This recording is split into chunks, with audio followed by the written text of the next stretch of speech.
इस प्रॉपर्टी के हवाले से मुतासरा हैं कुरतुलैन बीबी, वो भी हमारे साथ मौजूद हैं। तो मैं सिर्फ ये चीज़ जानना चाह रहा हूँ कि एक डिग्री हो जाती है, उसका टाइम पीरियड जो अपील का है वो भी ख़त्म हो जाता है, और उसमें एक खातून का अगर हिस्सा ही 8वां बनता है, ठीक है, वो खातून 2003 के अंदर एक इकरार अपना मुख्तियार आम दे देती है, प्रॉपर्टी बेच देती है किसी को, वो बंदा आगे किसी खातून को फिर मुख्तियार आम देता है, वो खातून जाकर केस करती है और वो डिग्री एक्स पार्टी जीत जाती है उस मुख्तियार आम पे जिस खातून का हिस्सा भी नहीं बनता।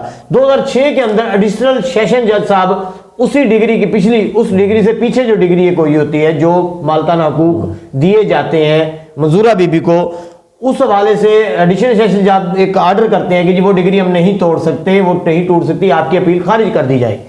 वो अपील खारिज हो जाती है, तो क्या आया फिर भी वो मालिक रहती है, एक 8वें हिस्से वाली जो मालका है वो 6 मरले का अगर वो मुख्तियार आम देती है, क्या वो वैलिड रहेगा? आपकी बात में जवाब है कि जब उसका राइट ही नहीं बनता, उसका एक प्रॉपर्टी में अपने खामंद मतवफ़ी का जो उसका जायदाद छोड़ी है उसमें उसका 1/8 हिस्सा बनता है। 1/8 हिस्से से ऊपर वो ले ही नहीं सकती खातून। यहाँ पर सेक्ट का फ़िरका देखा जाएगा कि उसका क्या फ़िरका है, तो हर फ़िरके में भी मतलब एक शेयर वो क्लियर है।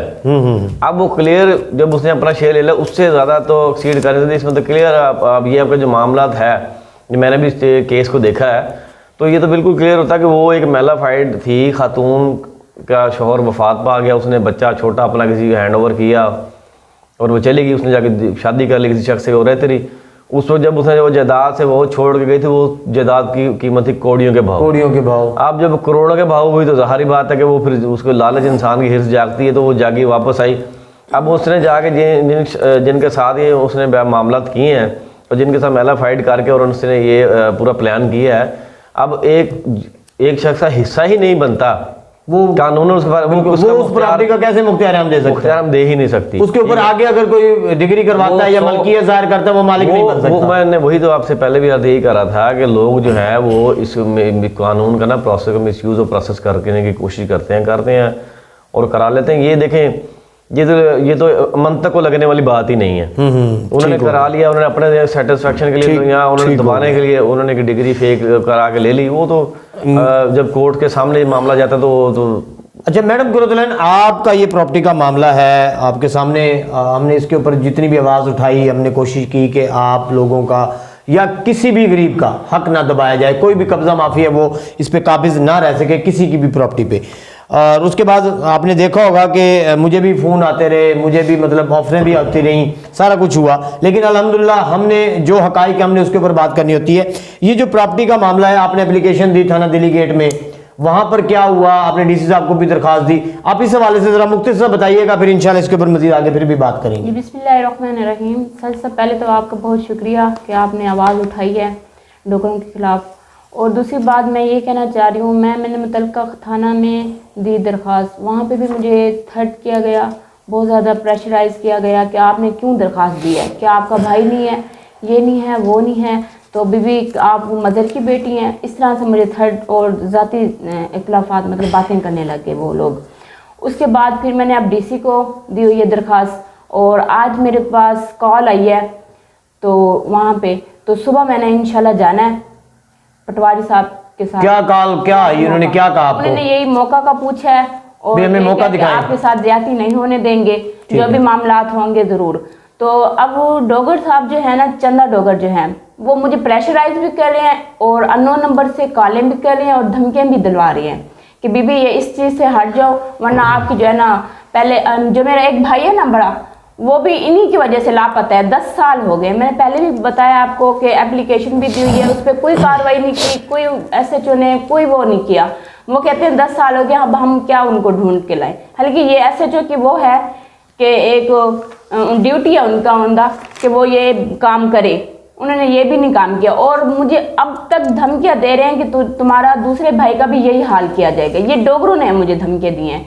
ये डोगरों के नाम जरा बताइएगा, कौन कौन से डोगर हैं? ये इश्तियाक डोगर हैं, इशफाक डोगर हैं, ये मुश्ताक जो मरहूम फोत हो गए हैं उनके दोनों बेटे हैं। ठीक है। और ये जो चंदा डोगर है ना, ये इसी के सारे बलबूत पे जो है ना नाच रहे हैं। ठीक है जी।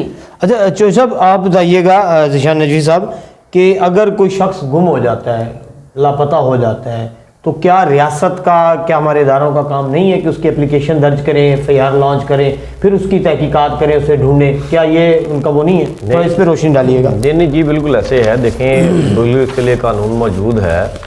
अगर कोई शख्स लापता होता है तो उसकी रिपोर्ट हम पुलिस स्टेशन में करते हैं, मुतलका अपने थाने में इतला देते हैं कि फ़लाँ हमारा बंदा जो है मिल नहीं रहा। तो पुलिस पहले तो ये होता था कि वो उसको 72 घंटे वेट करते थे कि शायद ये 2-3 दिन में ये बंदा वापस आ जाएगा, कोई उसके बाद कार्रवाई लॉन्च करते थे। अब थोड़ा सा प्रोसीजर चेंज है कि जैसे कोई इतला मिले तो उसके ऊपर आप फौरी एक्शन लें। लेकिन पुलिस आपको पता है कि रवायती हरबे इस्तेमाल करती है, और जो यहाँ पुलिस अपनी जान छुड़ाने की कोशिश, जान छुड़ाती है पुलिस। देखें ना, इसमें फ़र्ज शनाख्ती की बड़ी कमी है।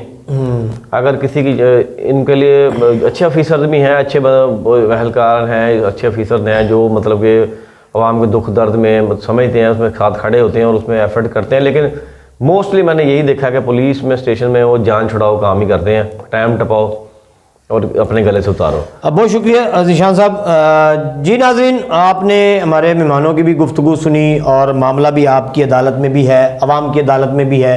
नाज़रीन, मैं हमेशा से यही कहता हूँ कि हमारा किसी से कोई ज़ाती झगड़ा नहीं है, हमारा किसी से कोई ज़ाती अना नहीं है, ना किसी के साथ हमारा कोई ऐसा मामला है। हम तो वो बात करते हैं, हम तो वो बातें आवाम तक पहुँचाते हैं जो हक़ाइक़ पर मबनी होती हैं। हमारे सामने जो चीज़ें आती हैं हम उसके ऊपर बात करते हैं, ऑथेंटिक चीज़ें जो आती हैं हम उसके ऊपर बात करते हैं। मुझे कल कहा गया कि आपने जी हमारे खिलाफ प्रोग्राम किया, आपने हमारे नाम लिए, आपने हमें कहा जी ये कब्ज़ा माफ़ी हैं। तो मैंने कहा उनको, मेरा एक वाज़ेह पैगाम था, मैंने कहा जी आपके पास अगर डॉक्यूमेंट्स हैं, आपके पास इस प्रॉपर्टी के डॉक्यूमेंट्स क्लियर हैं, आप ले आए, मैं आपके साथ बैठ के प्रोग्राम कर लूंगा। देखिए, अगर तो ये डोगर बिरादरी सच्ची है, अगर तो ये डोगर बिरादरी मालिकाना हकूक रखती है, तो मैं उनके साथ बैठ के उनके हक में भी बात करने के लिए तैयार हूं। मुझे इससे कोई वो नहीं है, ना तो मेरा किसी से कोई जाती झगड़ा है, ना ही मेरा किसी से कोई मफाद है।